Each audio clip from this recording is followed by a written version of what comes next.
আজকের থেকে কি আপনি নির্বাচনী প্রচার শুরু করেন?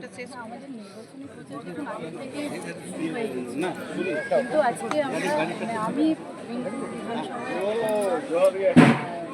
নিজে ভগবানের আশীর্বাদ নিয়ে আর সারাদিন ধরে কি কর্মসূচি রয়েছে? সারাদিন ধরে আমি ব্লক প্রেসিডেন্টের সাথে কথা বলছি, বিভিন্ন জায়গায়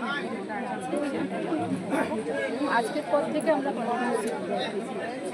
এই এলাকার যে সমস্ত নেতৃত্বরা রয়েছেন তাদেরকে কিভাবে আপনি কতটা পাশে পেয়েছেন? একদম সবসময় দেখুন, সবাই তৃণমূল কংগ্রেসের মমতা বন্দ্যোপাধ্যায় স্বতঃস্ফূর্তভাবে তারা কিন্তু লড়াই ময়দান থাকে। আজকেও আমি সেভাবেই পেয়েছি।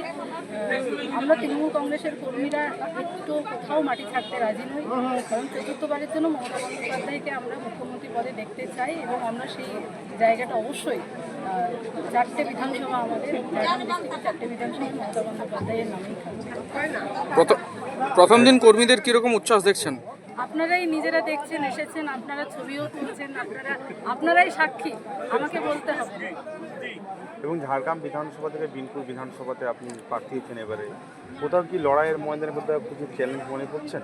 দেখুন, লড়াইয়ের ময়দানে অবশ্যই আমার নেত্রী এবং আমার নেতা আমাকে যেখানে বলবেন লড়াই করতে আমি সেখানে প্রস্তুত আছি। আমি তৃণমূল কংগ্রেসের একজন সাধারণ কর্মী হিসেবেই বলছি যে নেত্রী এবং নেতার নির্দেশ সবসময় পালন করে এসেছি, আগামী দিনেও পালন করব। চ্যালেঞ্জের ব্যাপারে বিজেপিকে আমি কখনোই প্রতিপক্ষ মনে করিনি, আর কোনোদিনই বিজেপির সাথে লড়াই একটা হয় সমানে সমানে লড়াই। বিজেপির যেখানে কিছু নেই, মানুষের স্বার্থে কোনোদিন কোনো কাজ করেনি, তাদের সাথে লড়াইয়ের ব্যাপার নেই। আমরা তৃণমূল কংগ্রেস এমনিতেই জয়ী হয়ে আছি। ধন্যবাদ।